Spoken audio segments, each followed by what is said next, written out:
السلام علیکم ملګرو د مفتی منیر شاکر صاحب نوې فتوا راغله. مفتی منیر شاکر صاحب وایي چې پنجپیریان د قرآن عظیم الشان دشمنان دي او وایي د پنجپیر دربار دا د طاغوت دربار دی. محترم ملګرو مفتی منیر شاکر دا خبرې صحیح کړي دي او که غلط بیانی کړي ده، حقیقت یې ویلی دی او که دروغ یې ویلی دي. نو دا د پنجپیریانو خپل عالم دی، خپل مولای دی، خو باغی شوی دی. د ده دا خبرې واورئ او په کمنټ کې را سره خپله رای خامخا شریکه کوي چې د ده دا خبرې په حقیقت باندې بنا دي او که نه د غلط بیاني کړې ده.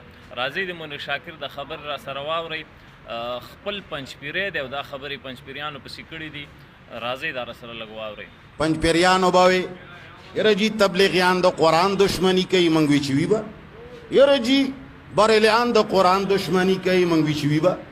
اوس مو په خپلو سترګو ولیدل ای پنجپیریانو تاسو چې څومره د قرآن دشمني کوئ، کم ځای کې تاسو د قرآن دشمني ونه کړه.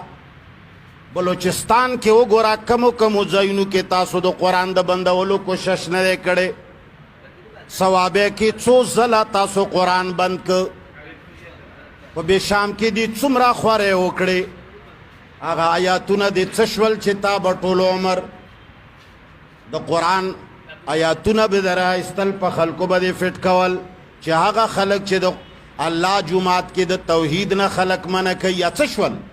څه شو هغه حق پرست علما چې هغه آواز در باندې وکړي چې والله هغه آیاتونه دی چې په خلکو فټ کول، په هغو آیاتونو باندې ته چې څومره لوی کافر یې دومره بل نشته.